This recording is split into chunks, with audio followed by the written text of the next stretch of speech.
ये देखो, ठीक है। उसमें लगा होता है, तो इसमें एक होता है यूटिलाइजेशन कैटेगरी। तो उसमें लगाया जाता है 50-35। अरे यार बहुत काम है आज। यूटिलाइजेशन कैटेगरी ऑफ एमसीसीबी और एसीबी, ठीक है। यूटिलाइजेशन कैटेगरी ऐसा करके लिखा रहता है, सी ए बी कैटेगरी ए और बी करके लिखा रहेगा, ठीक है। अब ए और बी क्या होता है, ओके, जैसे मैंने आपको बताया कि शॉर्ट सर्किट में हमको टाइम डिले डालते हैं, ठीक है। मैंने आपको बताया था ना कि इधर 0.6, 0.8, 1, 1.2, 3, 4 ऐसा करके डालते हैं इनटू IR, और इसके बाद इधर टाइम डिले डालते हैं। तो जिसमें टाइम डिले रहता है, जिसमें टाइम डिले रहता है वो हो गया बी कैटेगरी। वो सारा एमसीबी एसीबी जिसमें शॉर्ट सर्किट में टाइम डिले डाला हुआ है, वो वैसा एसीबी एमसीसीबी जिसमें शॉर्ट सर्किट प्रोटेक्शन में टाइम डिले डाला हुआ है, वो बी कैटेगरी में आता है। और वो वैसा एमसीबी चाहे एसीबी जिसमें शॉर्ट सर्किट प्रोटेक्शन में टाइम डिले नहीं डाला हुआ, without time delay, it is without short time with standing current, ठीक है। तो वो कैटेगरी ए में आएगा। तुम्हारा एमसीसीबी जो होता है वो मैक्सिमम 90% ए कैटेगरी लिखा रहेगा, चेक करके देख लो कोई भी, ठीक है। लेट एग्जांपल देखो यहाँ पे, देखो यहाँ पे ये है LNT का 100 एम्पियर एमसीसीबी है। देखो यहाँ पे क्या लिखा हुआ है, कैटेगरी क्या लिखा हुआ है, ठीक है। और तुमको ये देखो, अगर ये इसको भी अगर ध्यान से देखता है तो इसमें भी मिल जाएगा तुमको, कहीं भी कोई एमसीबी का फोटो निकाल के, एमसीबी का फोटो निकाल के देख लो, उसमें ए कैटेगरी रहेगा, ठीक है। अगर लेकिन अगर ये ऐसा टाइम डिले शॉर्ट सर्किट में अगर टाइम डिले अवेलेबल है तब वो बी कैटेगरी का होगा, ठीक है। तो ये कैटेगरी बी कैटेगरी समझ में आ गया। मैकेनिज्म वगैरह तुम यूट्यूब पे देख लेना यार, इतना मैकेनिज्म बताने का तो टाइम नहीं है, ठीक है।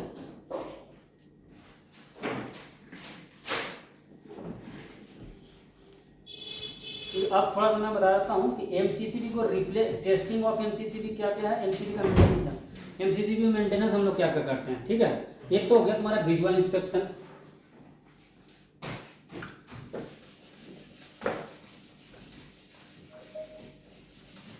दो तीन चीज है इंपॉर्टेंट। एक है तुम्हारा मेंटेनेंस, तो मेंटेनेंस में एक हो गया विजुअल इंस्पेक्शन, ठीक है।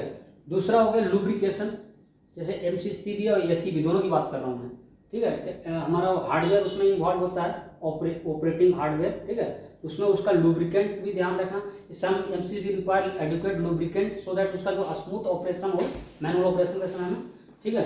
तीसरा आपको है ना, ये दूसरा लुब्रिकेंट हो गया। तीसरा क्लीनिंग है ना, उस पर डस्ट वगैरह डिपोजिशन नहीं होना चाहिए, है ना, टाइम टू टाइम हम उसको क्लीनिंग करते रहना, ठीक है।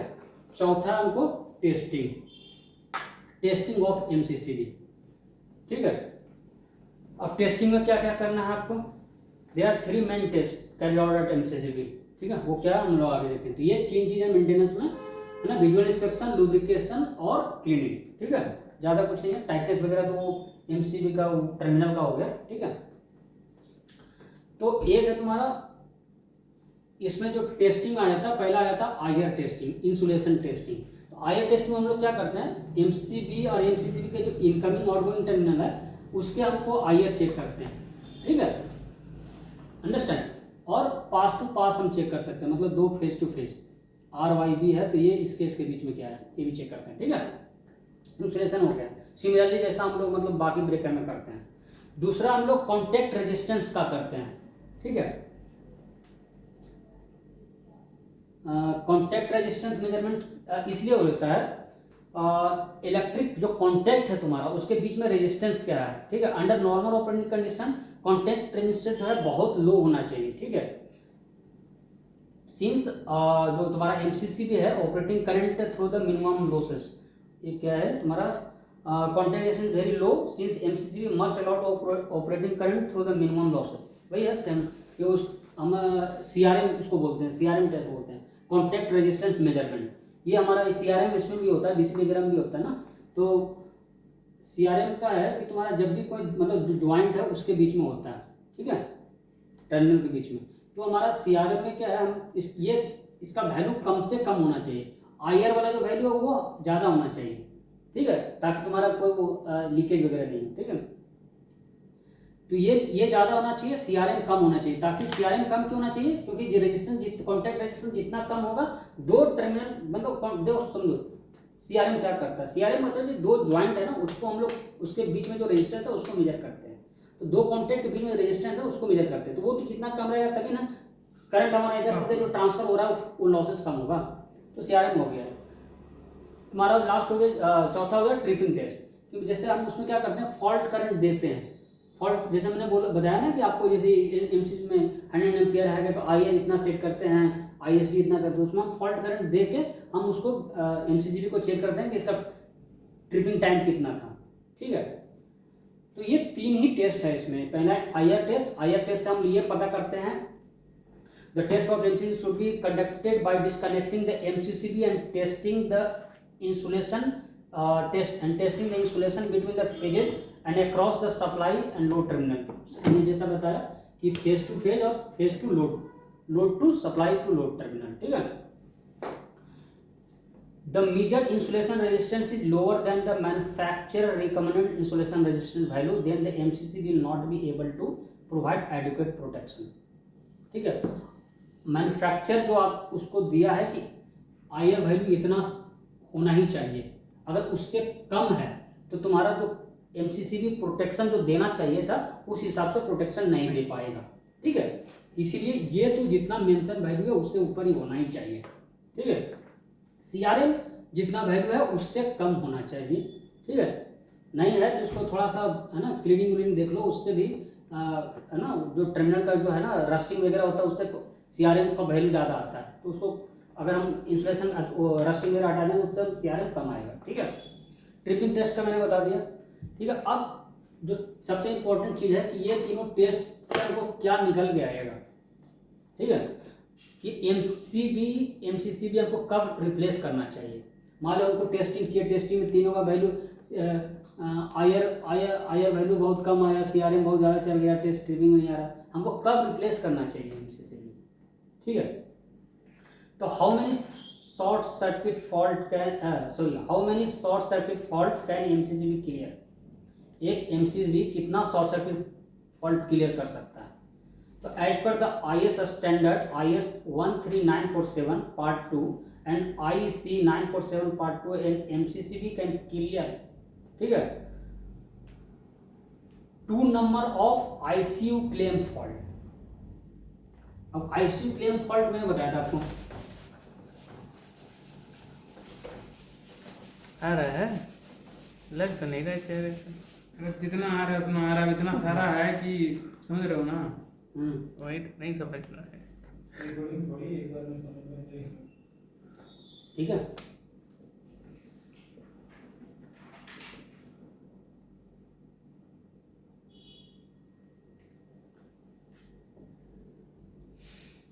ICU 2 और ICS पे 3, ठीक है। अब ICS मैंने बोला था कि fault maximum fault current that MCCB can treat without damage. तो अगर ये 3 आता है तब 3 तक ये मतलब ठीक है, चलो 3 के बाद है तो भाई उसको रिप्लेस कर दो तो बेटर रहेगा। अब ये 2 तक रिप्लेस करना। अब क्वेश्चन उठता है कि सर हम इसको देखेंगे कैसे कि 3 आया कि 2 आया। अरे हम थोड़ी उनको पता, मान लो फॉल्ट आया चला गया, हमको थोड़ा पता कि मैंने दिया ICS फॉल्ट इतना लेवल तक फॉल्ट आया था कि इससे कम ही फॉल्ट लेवल का फॉल्ट था। क्वेश्चन है कि नहीं, पूछना चाहिए ना फिर। नहीं तो अगर मान लो कि ICS आएगा तो उसमें तो MCCB ट्रिप होगी, MCCB ट्रिप होगा तो उसमें पता चल जाएगा ना कि MCCB ट्रिप है तो मैक्सिमम करंट है, इस वजह से वो ट्रिप हुआ है।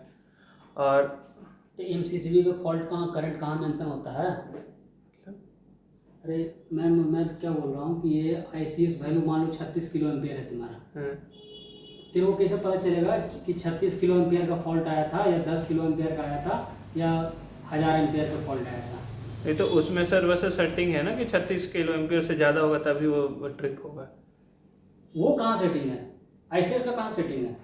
ICS तो है कि मैक्सिमम फॉल्ट करंट वहाँ तक वो उसका ट्रिपिंग काम करेगा, लेकिन ऐसा थोड़ा है कि उसमें ट्रिपिंग करके आएगा कि ICS आया चाहे नॉर्मल नॉर्मल शॉर्ट सर्किट हुआ, मान लो कि एमसीसी को ट्रिप कर दीजिए, फॉल्ट 2 फेज फॉल्ट हुआ तुम्हारा, तो ऐसे भी तुम्हारा एमसीसी भी ट्रिप होगा, चाहे आईसीएस वैल्यू का फॉल्ट आया तभी ट्रिप होगा।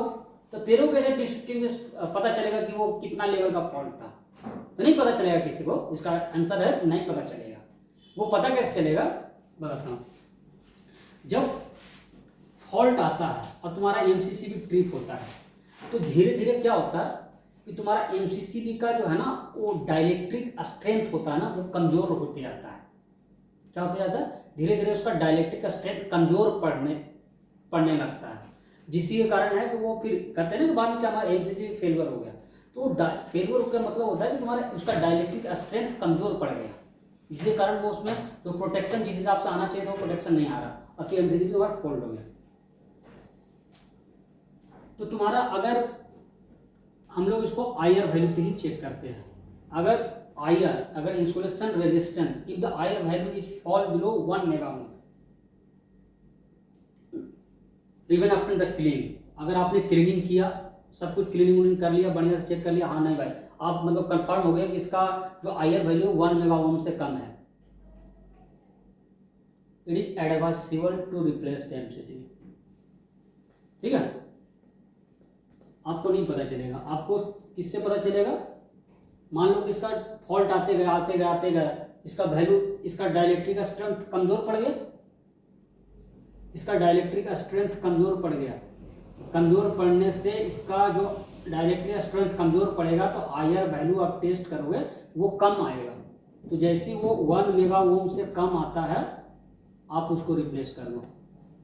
ठीक है, तो ये इंपॉर्टेंट चीज था कि मेगा ओम में कैसे आएगा सर?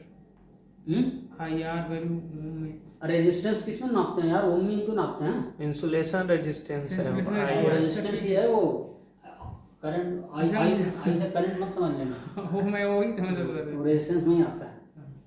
मेगर मारते हैं ना, मेगर करते हैं ना, हाँ मेगर नहीं किया?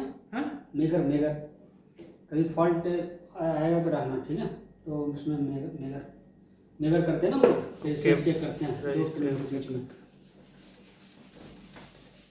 किसी चीज का रेजिस्टेंस चेक करते हैं ना। ठीक है, एक छोटा सा चीज है लेकिन फिर भी बता देता हूं, आरसीसीबी। ठीक है, आरसीसीबी होता है रेसिडुअल करंट सर्किट ब्रेकर। ये कैसा काम करता है? जैसे मान लो कि 2 पोल का आरसीसीबी है तुम्हारा, तो इसके अंदर एक सीटी लगा रहता है, छोटा सा सीटी लगा रहता है। ठीक है, वो क्या करता है, इधर से जो करंट जा रहा होता है, इससे करंट जो जा रहा होता है, ये दोनों करंट को चेक कर रहा होता है, मेजर कर रहा होता है। हमने क्या पढ़ा? The sum of 3 phase current at any particular frequency zero is 0. The sum of 3 phase current at any particular instant is equal to 0. और क्यों 0 होता है? क्योंकि इसके कारण जो फ्लक्स जनरेट हो रहा होता है और इसके कारण जो फ्लक्स जनरेट हो रहा होता है ना, ये दोनों एक दूसरे को कैंसिल कर देते हैं। ठीक है, तो इसके कारण ये जो सीटी है उसमें ना कोई भी करंट इंड्यूस नहीं होता है। यहाँ पे मैंने बताया ना सीटी से जा रहा है, तो उस जब भी वो करंट का कंडक्टर से करंट गुजरता है तो उसके आसपास में फ्लक्स जनरेट होता है, उसी फ्लक्स के माध्यम से तो हम करंट चेक कर पाते हैं डायमीटर में। तो वो सिटी में वही इंड्यूस होता है, वो सिटी में इंड्यूस नहीं हो पाता current. The sum of 3 phase current at any particular instant is equal to 0। तो करंट 0 है तो उसका जो फ्लक्स भी 0 होगा। तो फ्लक्स 0 है तो इसमें कोई भी करंट इंड्यूस नहीं होगा सिटी के वाइंडिंग में। तो ये सिटी के जो टर्मिनल है S1 S2 या इसमें कोई भी मतलब कि करंट फ्लो नहीं होगा। तो क्या होगा, एक डिवाइस काम करते हैं, लेकिन जैसे इसमें कोई लीकेज आता है, मान लो इधर लीकेज हो गया, तो इसका करंट दोनों का करंट इक्वल नहीं होगा। ठीक है, तो इसमें करंट लिंक होता है। जैसे लिंक होता है ना आरसीबी में, इसमें एक नॉब होता है, वो एक्टिवेट हो जाता है और इसको ट्रिप कर देता है। ठीक है, ये देखो ऐसा, जैसे ये है ना, इधर से आर फेज का करंट गया है, ये बी फेज का करंट गया है, और इसमें सीटी बना हुआ है। ठीक है, और ये रिले लगा हुआ था। जैसे ही इसमें से तुम्हारा करंट मान लो ये 0 है तो ये रिले डीएक्टिवेट है, लेकिन जैसे ही करंट इसमें मतलब कि कुछ लिंक हुआ, वो रिले को एक्टिवेट कर देगा। रिले को एक्टिवेट होगा तो प्लंजर आता है इसमें, ऐसा ट्रिप कर देगा, ऐसा ठेला जाएगा। हाँ, तो सिस्टम को ट्रिप कर देगा वो। ठीक है, ठीक है, तो ये RCC भी हो गया। ये घर में यूज करना चाहिए, ये मैंने भी अपना घर में यूज किया, तुम लोग भी अपने घर में यूज करके रखो। इससे क्या होता है, कभी भी कहीं शॉर्ट सर्किट अधिक तुम्हारा मतलब कि फॉल्ट हुआ, किसी भी गलती से चांस से किसी से शॉक लग गया, किसी को ग्राउंड फॉल्ट हुआ है, फिर लीकेज हुआ है, किसी को शॉक लग गया, वो सिस्टम पूरा ट्रिप कर देगा, तो वो आदमी सेफ हो जाएगा with in second. I have experience it, मैंने यहाँ पे किया था। हाँ, और अपने यहाँ पे भी किया था, और हम अपने घर पे भी गलती से लगा दिए थे, गलती से काम कर रहे थे, हाथ में बजा, मेरे को सोचते सोचते मतलब लगा झनाक से, सोचते सोचते देखो सिस्टम खराब सा आवाज दिया था। तो है पहले यूज होता था RCCB, पहले यूज होता था ELCB।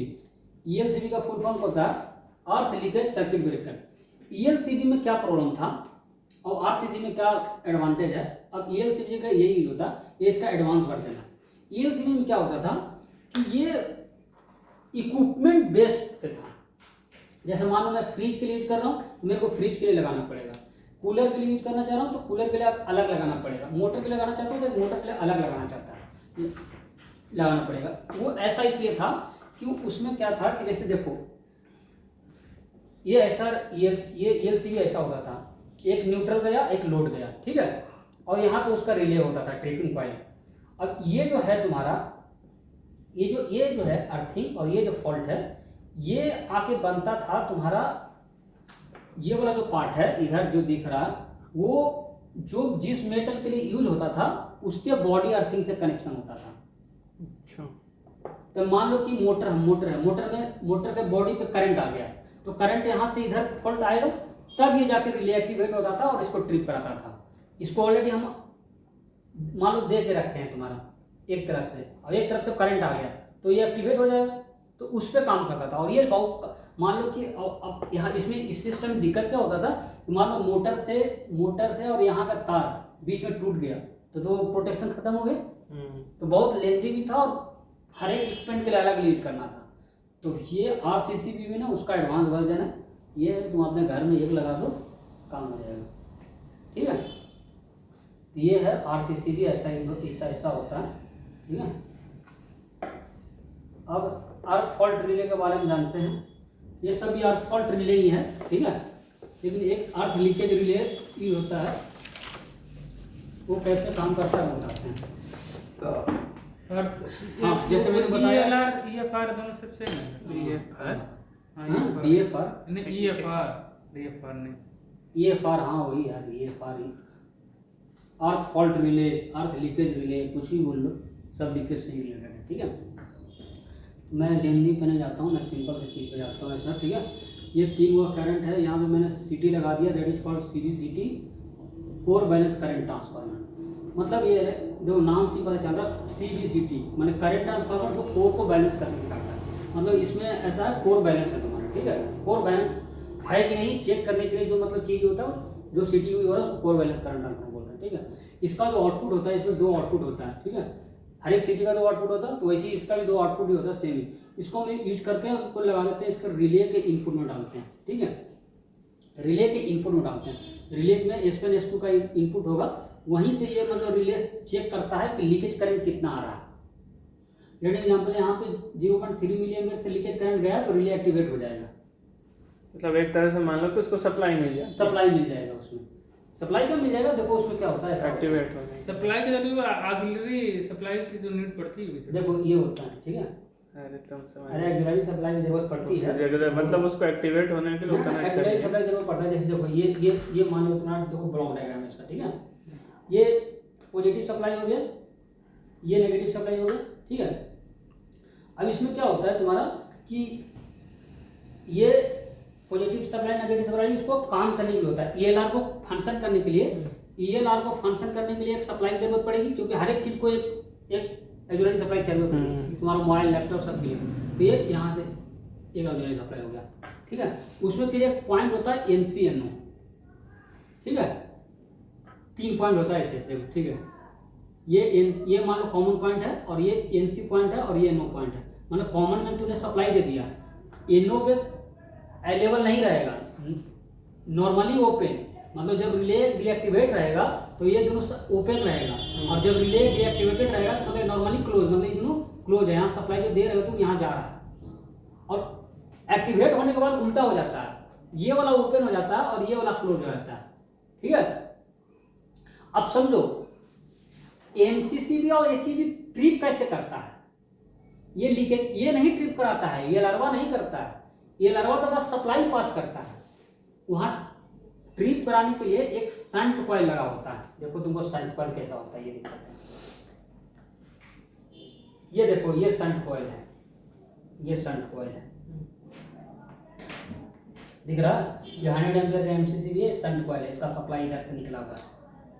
तो शंट कॉइल क्या होता है, एक एमसीसीबी के अंदर एक ऐसा कॉइल, हर एक, और शंट कॉइल हर एक एमसीसीबी में नहीं होता।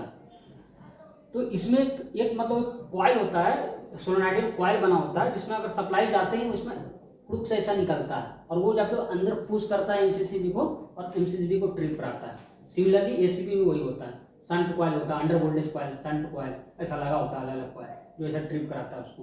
तो हम शंट कॉइल को हमको क्या चाहिए, सप्लाई चाहिए। इसको नेगेटिव सप्लाई हम दे के रखते हैं, 2 केबल निकला रहता है इसका, नेगेटिव सप्लाई हमको ऑलरेडी दे के रखते हैं इसको, खाली इसको पॉजिटिव सप्लाई मिलने की जरूरत है, या पॉजिटिव सप्लाई दे के रखेंगे, नेगेटिव सप्लाई मिलने की जरूरत है। एक सप्लाई इसको दे के रखेंगे, एक सप्लाई मिलने की जरूरत है इसको। वो सप्लाई एक सप्लाई हम इसको यहाँ से देते हैं, यहाँ से ऑलरेडी पॉजिटिव सप्लाई मिला हुआ, जैसे रिलेक्टिवेट होगा यहाँ से यहाँ चला जाएगा, रिलेक्टिवेट नहीं रहेगा, ये ओपन रहेगा। जैसे रिले इसको 0.3 milli ampere 0.3 milli ampere sense किया, ये रिलेक्टिवेट हो जाएगा। रिलेक्टिवेट मतलब ये एनो सेंस, मतलब एनो का वाला पॉइंट वो क्लोज हो जाएगा। क्लोज किया मतलब यहाँ से सप्लाई जो आ रहा है यहाँ से होते हुए चला जाएगा, यहाँ चलेगा। शंट कॉइल को सप्लाई मिलती है, शंट कॉइल कैसे निकल जाएगा, एमसीबी को ट्रिप मारेगा। ये है प्रॉपर फंक्शन, समझ में। अब कोई पूछेगा किसी को ट्रिप कौन कर रहा है, तो शंट कॉइल कर रहा है। शंट कॉइल को कैसे सप्लाई मिल रहा है, ईएलआर से। ईएलआर कैसे डिटेक्ट कर रहा है, वो सीबीसीडी से कर रहा है। तो ये है मैकेनिज्म, ठीक है। तो एलटी पैनल में तुम्हारा ये सब हो गया। और तुम्हारा जो बच गया है एसपीडी तो मैंने बता ही दिया था, ठीक है।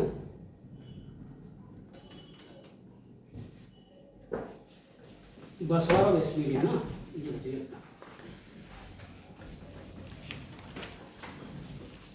कॉफी खत्म हो गया,